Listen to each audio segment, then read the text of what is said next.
I am Ferdinand Marcos, and I am the President of the Republic of the Philippines. I stand today on behalf of 110 million Filipinos. Everyone, hello universe, it's me again. Ito na naman ang mga istoryahe. Ang galing maggawa-gawa ng istoryahe. Grabe, no? Biro mo yon. Sasabihin mo sa publiko na may kickback ang Pangulo. 'Di ba? Tapos nung kinuyog ka ng mga netizen, nakapag-isip-isip ka na hindi ko na itutuloy. Wow. Ano tawag doon? Ano tawag doon, guys? 'Di ba katangahan 'yon? Ha? Para lang manira ng kapwa? Siyempre, ganun lang 'yun eh. Katatapos lang ng impeachment laban kay Pangulong Marcos Jr., binasura ng House at ang House of Committee on Justice. 'Di ba? Na-dismiss. So, ibig sabihin, walang katotohanan. Istorya lang. Istoryahin lang ng mga anti-Marcos. 'Di ba? Pero, hindi pa rin sila titigil doon. Sinabi ko na yan. Maraming mga bala na ipapain. Kumbaga, ilalabas. Kaso lang yung bala nila, palyado. Paldo. Walang kwenta. Walang pulbura. Walang laman, ika nga. Bakit? Ito yung sinabi ni Iris at saka ni Lapiste. Simpleng post lang to, guys, ng Abogado PH. Ano sabi? Iris, Lapiste back out of affidavit on BBM kickbacks message to protect Bersamins. You see? Kayo, ano po ang analisa nyo dito? Anong thoughts nyo dito? Sige nga. You see, today is February 15, 2026. Kahapon to. February 14 kahapon. See, guys, Caloocan Representative Iris said Batangas Representative Reynaldo Lapiste withdrew from submitting an affidavit detailing that he knows about the alleged exchange of text messages between the President Ferdinand Marcos Jr. and the former police executive Adrian Bersamin on kickbacks issue. Iris said this was because Lapiste wanted to protect the Bersamins who were afraid to come out. Wow! Alam mo, Lapiste, kung talagang matapang ka dahil sa sobrang kadaldalan mo, siguro dinalo ka ng konsensya sa panluluko sa kapwa Pilipino. Bakit? Puro ka istorya wala ka naman sapat na ebidensya. Anong intensyon mo sa social media? Para makuha ang intensyon ng tao, para sirain ang Pangulo. Kahit kailan hindi ka magtatagumpay, kakarmahin ka talaga. Leandro Lapiste. Di ba, mga kababayan? Withdraw niya daw yung affidavits niya para doon sa issue na may nalalaman siya tungkol sa text message ni Pangulong Marcos Jr. tsaka yung yung Adrian Bersamin. Dahil sa may kickback daw ang Pangulo. What? Kung talagang matapang ka, ilabas mo. Ilabas mo. Total naman, sinabi mo sa social media, ngayon nag-back out ka. Bakit? Kasi gawain mo lang, istoryahin mo lang, para lang sirain ang Pangulo, gunggong. Diba? Minsan nakakainis din yung mga taong ganito. Paurong-sulong ka. Kasi nga, sinungaling. Ganun lang kasimple yun, guys. Diba? We're afraid to come out daw. Si Raulo. Grabe to, guys. Ito mga to. Walang konsensya. Basta lang makapanira ng kapwa. Hindi naman sila magtatagumpay. Adrian is the grandnephew of the former Executive Secretary Lucas Bersamin. Yan ang dahilan kung bakit nag-resign si Lucas Bersamin. Nadadawit siya dahil dyan sa pamangkin niya. The two of them resigned from the Malacanang for being tagged in a flood control corruption controversy. Yun. Speaking on Billionario Channel, on points, Iris said it was Lapiste who first approached him about the alleged text. Sabi nga nito, message yan between the Adrian and Marcos which he claimed to have received from Adrian during an earlier meeting. Agay. Paano kaya pag pinakita ni PBBM yung text message tapos hindi tugma doon sa mga fake news tapos pinalakalat nyo? Pwede kayong kakasuhan talaga. Kung ako si Pangulo, kakasuhan ko talaga itong mga to. Pakulong ko. Parang matapos ng kanilang mga problema. Oo. Sabi niyo, he said, Libisty told him and a militant lawmakers that he wanted to help them so that their impeachment complaint against Marco would not be dismissed. Kaya ba? Kickbacks na pag-usapan sa House Committee on Justice yan. Bakit hindi ka nagsalita nung panahon na yon? Pumunta ka sana doon. Yung panahon na yon, kung kaya mong pigilin ang impeachment na yan para tuloy-tuloy, hindi ma-dismiss ng House or Committee on Justice. Bakit ngayon mo lang sinabi yan?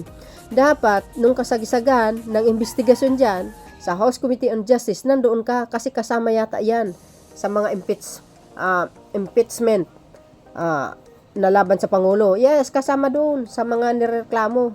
Ngayon, nung natapos ng impeachment, na-dismiss ng House of Representatives, saka ka naman pumunta sa social media, nagkuda-kuda ka na naman sa kickback. Kasi nga, talong-talo kayo. Hindi nyo kaya si PBBM. Diba guys? Tingnan mo. My goodness, klaseng tao. He said, Libisty told him and militant lawmakers and he wanted to help them. Sus. Kahit tumulong ka pa at ibigay mo yung mga resibo mo, wala ding mangyayari. As long as malinis ang konsensya ng Pangulo, malinis ang kanyang intensyon, maganda ang kanyang leadership, bumabalik unti-unti ang paglago ng ekonomiya. Wow, galing nito. Kaloka. Mga sinungaling talaga rin. Kakahiya. Sabi, he said, Libisty told him. Ayan. Inulit ko lang. Sabi niya rito. He told Libisty, ayan, that they could use only the information on the alleged text message if he would submit na an affidavit. Ang dami mong paligoy-ligoy. Ang dami mong, si Chip Buriche. Kung talaga matapang ka, ilabas mo. Tapos ngayon, nag-withdraw ka. For what? Dahil nga sinungaling ka, walang katotohanan. Yung mga sinasabi mo, kabata-bata mo pa. Kilalang kilala na ang pagkatao mo. Ay, nako. Diba, mga kababayan? Ano bang klase? Sus, Mario Joseph, Santa Clara Marimar. Ayawan ko. Puro kayo bintang ng bintang. Gawain nyo kasi siguro yan. Diba? Bintang ka ng bintang, siguro gawain nila. Ganun lang eh. Grabe kayo talaga. Sabi pa dito, pagdating, sabi pa dito, ayan, na ano tayo, nalagpas. Sabi dito guys, however, the Batangas lawmaker did not produce one when they meet up again. Ay, nako, ihinto nyo na yan. Yung mga pagbibintang nyo, hindi nakakasayan. Sasaya lang kayo ng oras eh. Hindi, totoo yun guys. Real talk. Sabi pa dito, he said, he asked Libisty if he was just using them. And Libisty said he wanted to protect the Bersamin. Why you protect the Bersamin? If you have, strong evidence, why not? Show it. Diba? Ilabas mo na. Bakit mo kailangan i-protect ang mga Bersamin? Pangit naman ganun, diba? Bakit mo sila protektahan? Kung sila naman ay nagsasalita ng totoo. Delikado kayo dyan. Sigurado. Talaga ito si Lapiste. Laban bawi, Ibig sabihin, insufficient yung aligasyon niya. Kaya ayaw niya pumunta sa House. 'Di ba sabi ko, dapat noon pa, nung kasagsagan ng hearing sa impeachment laban kay Pangulo, dapat nandoon siya. Ilabas niya yung kung anong ang resibo niya. Kaso lang hindi niya nagawa siguro dahil fake yung mga hersey niya. Bakit? Ay makikross-examine siya, tatanungin siya doon, di ba? Wow, grabe. Yan ang hirap eh. Sabi po dito, tuloy, Tinanong ko siya, ano ba talaga ang motibo mo? Are you trying to leverage with the government using you us? Sabi ni hindi, I'm just trying to protect the Bersamin kasi baka kung ipilit ko na ayaw nila, hindi sila lumabas. He said, style mo bulok. Kahit lalabas siguro yan, si Secretary Bersamin, mabait sa Pangulo yun. Siya na mismo nagsabi na napakasipag ang Pangulo. No, di ba? No. Baka, mas delikado kayo. Di ba? Pag sila ang nagsalita na walang katotohanan yung mga pinagsasabi nyo, di napahiya kayo ngayon. Maybe that is the reason, guys, why he withdrawing his affidavit to submit. Di ba? Dahil ang mga Bersamin hindi siguro nakukuha sa sa bayad para lang maggawa ng istoryahe o ilabas yung news, yung fake news. 'Di ba? Kaya siguro ganun. Puro ka talaga pagbibintang. Napakalinis ni Libiste. He quoted Libiste as saying that there must be a proper time for them to come out. Hintayin mo. Dahil pag once na mag-come out ang mga yan, yung yung Bersamins iko nga lalo na pag Secretary Bersamin, tapos ang sasabihin niya doon hindi totoo, di nga kayo ngayon, napahiya kayo. He recorded Libiste saying that he showed that information to the RB shop who need indifferent about it. Hay nako. Kaya sabi nyo dito mga babayan, tuloy, kaya parang kinakabahan, parang ang iniisip nila very powerful yung involved na mga tao. Tapos wala silang suporta ng taong bayan ng civil society. He said, Libiste also told him that the Adrian might come out if sees that he has the support of the people. Oy, nako. Well, anytime from now, pwede naman siyang lalabas. Kaso lang ang problema, pag lumabas si Adrian o yung Bersamins family, pag lumabas yan, tapos sinabi na walang katotohanan, di kakahiya kayo ngayon. Di ba? It is appeal to Bersamin to disclose what they know. Di ba? Yan na naman, yan na naman, target na naman nilang Bersamin. Na para sabihin ang katotohanan. Ang iniisip natin, guys, paano yung pag sinabi ni Bersamin, yung si Adrian Bersamin na walang katotohanan? Ano kaya ang magiging reaction tong mga to? Diba? He said Adrian has the duty to speak the truth. He is young and can recover his soul and his dignity. Diba? We are doing pressure to Bersamin to come out and speak the truth. Pinipilit niya, tama. Tapos, isa lang po ang sagot niya. Walang katotohanan. Di, kakahiya kayo ngayon.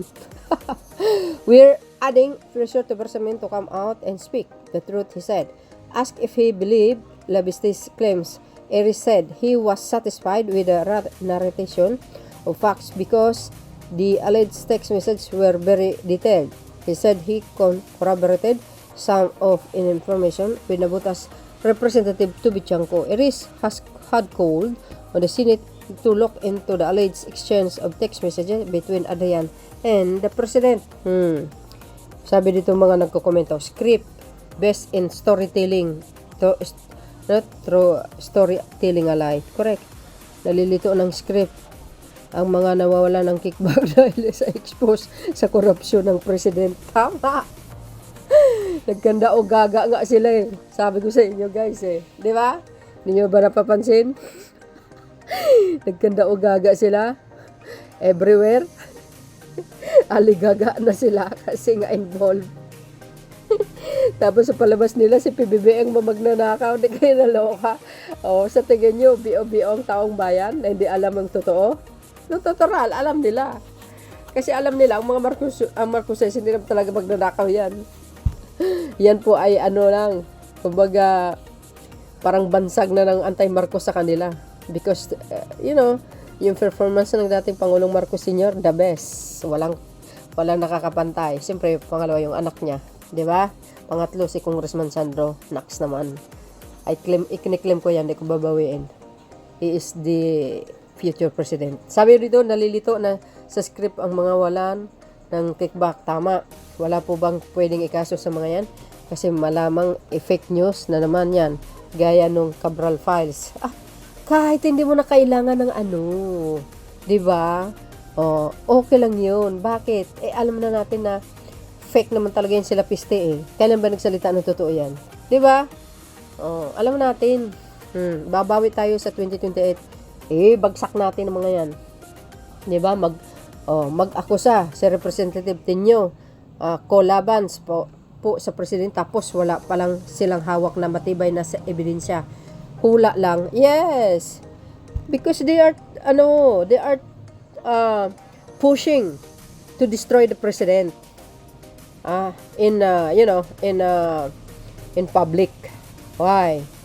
Gusto nila makuha ang simpatya ng taong bayan. Di ba? Dahil ang manok nila lalaban sa 2028. Ganun lang 'yo. Pero let's see. Yan, nag-back out kasi maraming butas ang gawa-gawang nilang ebidensya. Correct. Kaya nga gusto ko ma-cross-examine sila biste doon sa Blue Ribbon Committee. Wala eh. Napaka-simple, utuin at paasahin ang mga slow. Mabibilis maniwala na may ebidensya pag andyan na, wala nang maipakita. Ipangkita. Ayan.